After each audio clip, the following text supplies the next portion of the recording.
Hi guys, it's Tuesday. Is it Tuesday? Yeah, it's Tuesday. This is one of the 2 days where it's supposed to be so hot. It's already quite warm. I don't know what the temperature is, but I'll let you know what it is at its peak. I decided to go ahead and irrigate today. The front yard's already full and it's coming into the back. Our little new baby fruit trees and our side yard in front really needed to be watered, and I thought, well, you know what, probably our more mature apple trees and pear tree need to be as well. And since, you know, the vegetation around here is not used to this kind of heat, I thought it certainly wouldn't hurt for me to give everything a good drink of water today. It's gonna make it a little bit more humid around here, and it's humid here today. Okay, those of you who live in humid places are gonna laugh at me, but you know how they say with Arizona, it's a dry heat. Well, it is a dry heat. So when we say it's 110 here, that would be similar to what a lot of people would experience with 90 degrees and 90% humidity. Because when it's 110, it's like 5% humidity, and it really makes a difference. So here we get uncomfortable humidity during the monsoon season, but when I say uncomfortable, I mean 30%. It rarely gets, I don't even know that I've ever seen it get any higher than 30% humidity here. Oh, did I tell you guys this? This was so funny. You know how we're always trying to run off these gophers in our yard, and Mary has chased them away from parts of our yard. She sticks her whole arm into their holes. Did I tell you this? Okay, so Chad was out walking along the back fence. This was last week. And there was a mound of dirt, gopher dirt, you know, that they dig up when they dig a hole. And Chad goes over and starts digging in it. And I thought, oh, is he looking for the gophers? No, he actually dug in it and then he pooped in it. He thought it was a great litter box, and I just fell apart laughing. I wished I'd had my camera. I would not have shown you a picture of my cat pooping in a gopher hole, but I would have shown my husband. I thought it was absolutely hilarious. I told my neighbors, 3 of my neighbors, and they all were like, yeah, send Chad over to our house. So take that, you stupid gophers. My dad has not fallen for the last 2 days. Has he been asking for help and not getting out of his wheelchair? Probably not. He's probably just being more careful because, oh, this is what I was going to tell you. On Father's Day, we had our get-together over here. It was very nice. My dad called me yesterday to tell me what a nice time he had. And I said, oh, really, did you have fun? He was like, yeah. Well, I don't know how he had fun because he would just he took his wheelchair and he kind of rolled into a room where all of us were in one room. He kind of rolled into another, and then he would just kind of sit there. And then he'd come out where everybody was, and then he'd go roll into the hallway and then just kind of sit there. He was falling asleep while we were looking through my brother's photo album. And this was even before we ate, so it wasn't like he was in food coma or anything. Yeah, I told you that he has taken such a drastic shift downward in the last just few weeks, I guess. And just so you know, you guys, I mean, I love my dad, and I cannot even fathom living the rest, you know, the next 30 years of my life never seeing his sweet face. But I don't want him to go through this, so I'm not hoping that he's going to miraculously get better. I want him to go home and be with Jesus, you know? And I know he wouldn't want this. If he, you know, as his younger self, I know he wouldn't want this, and I certainly hate watching this downward spiral for him. So it's really just a long journey of just watching somebody slowly slip away from you, and it's so sad. Anyway, so he did have a nice time though, so that was really great. But we had to come to Jesus talk with him. I started it, and I just told him, I said, listen, Dad, they're not going to let you stay in your apartment anymore because you're unsafe. And you keep getting out of your wheelchair, and you keep getting out of your bed without assistance, and then you fall, and they're going to be liable for your injury if they continue to allow you to live like this without supervision. And you know, if my mom, they've got long-term care insurance. Let me just say, that's worth looking into. In fact, John and I will probably do that. I think my mom and dad started to get long-term care insurance when they were 60. And for each of them, it was $3,000 a year. Now that sounds like a lot. But they did that for 60, 70, well, no, they weren't 60. I think they were 65 when they started it, or 67. It was their late 60s. So it's even more expensive, of course, the older you are. Well, now my dad's care costs $4,500 a month, and they were paying $3,000 a year. So it is so worth it. And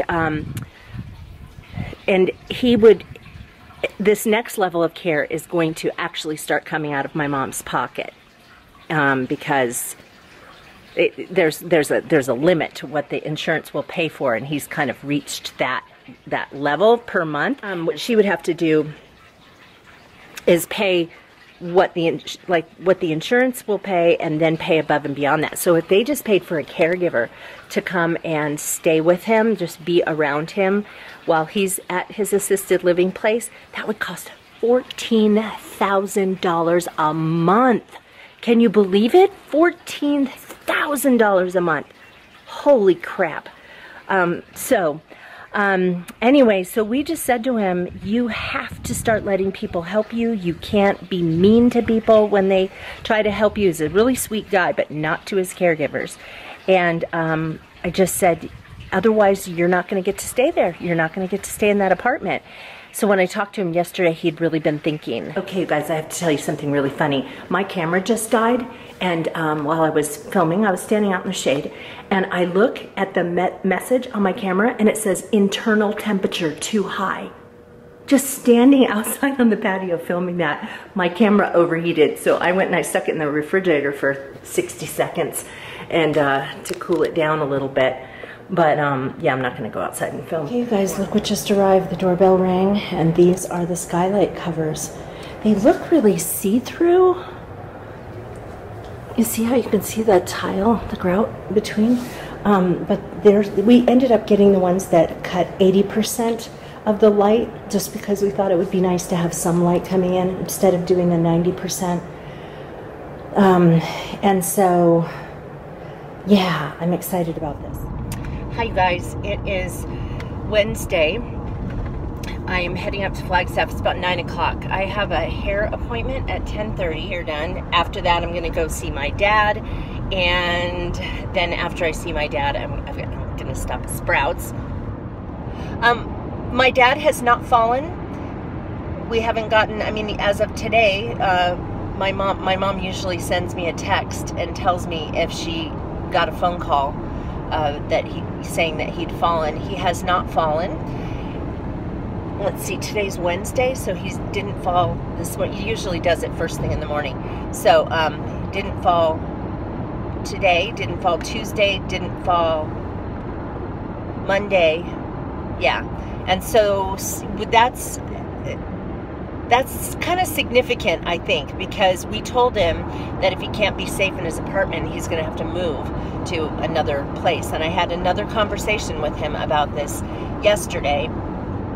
And so I don't know that he's asking for help. I just think he's probably being more careful and realizing that if he isn't more careful and he does fall, that he's, you know, going to not be able to live in his apartment. And so, well, at least it's, I mean, whatever it is, whatever the reason, at least it seems like it's working. And yeah, sometimes he'll act really out of it, and you think, and childlike, and like you just know that nothing, like it's not processing.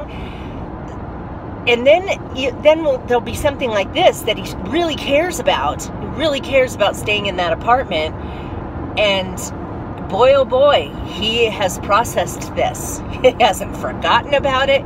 He brings it up. And yeah, it's kind of interesting that it's almost like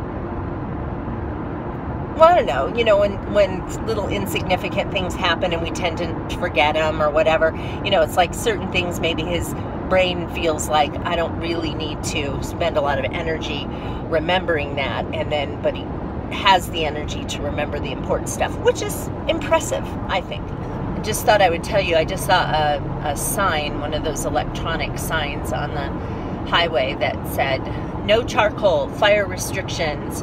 And this time of year, there are all kinds of restrictions, and like people want to come up to Flagstaff and camp because it's so beautiful. Although in Flagstaff, it's supposed to be like 97 degrees today, which is hotter than, it was never 97 degrees when we lived there.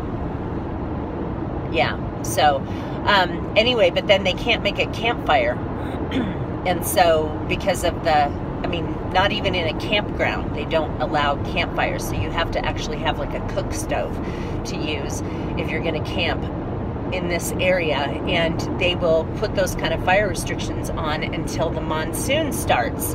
Why it's called the monsoon, I do not know, but it is a pattern of rain. And what happens with the monsoon is that every afternoon, somewhere between, I don't know, noon and 3, the clouds will build up, and then the skies open up and dump for anywhere from 10 minutes to an hour, and then the clouds go away, the sky is blue, the sun comes out, and everybody goes on about their day. But everybody loves the monsoon.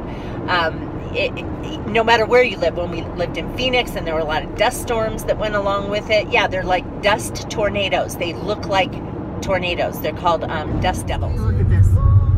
That's a dust devil. Can you see it? Okay. So you see the dust flying around right over there? And it spins. So some people, like if they've never been to Arizona, they don't know. They think, oh my gosh, there's a tornado. And they're called dust devils. It's caused by heat. And they spin around like tornadoes. They're not dangerous. John just referred to it as a trash devil, because it picks up anything and just starts spinning right here. Look at all this stuff in the air.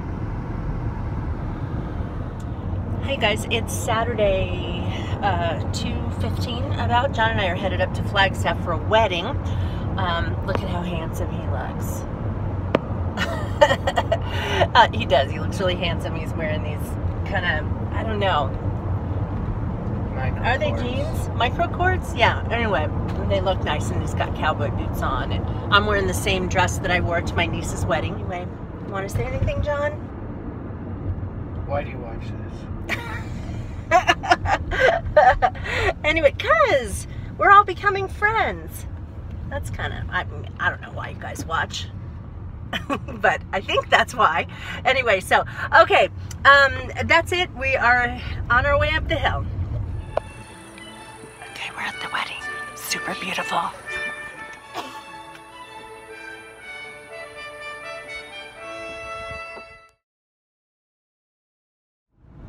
Hi guys, it's Sunday morning, 7:15. Sorry, my shirt was caught back there.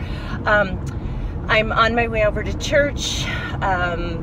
Singing this morning, and my voice continues to improve since I haven't been using that steroid inhaler, and I haven't really needed it, which is nice. And I think that's because, you know, a lot of the stuff finished blooming, and so yeah, I'm feeling really naked this morning. I forgot to put my rings on. Do you ever do that?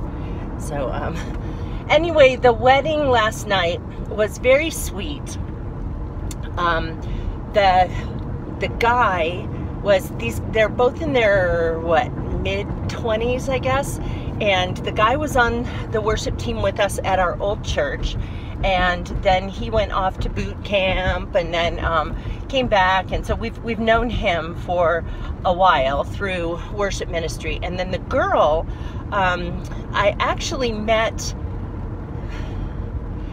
kind of from him dating her, but then realized that, kind of put this whole thing together, that her godmother was a family friend of ours from like way back, and she came out to, they were living in Texas, and she brought this girl out to NAU where I work and said, hey, you know, I know somebody who works there. And so I was talking to her about her program, about the programs we offer in education. And so she made a decision to come to NAU.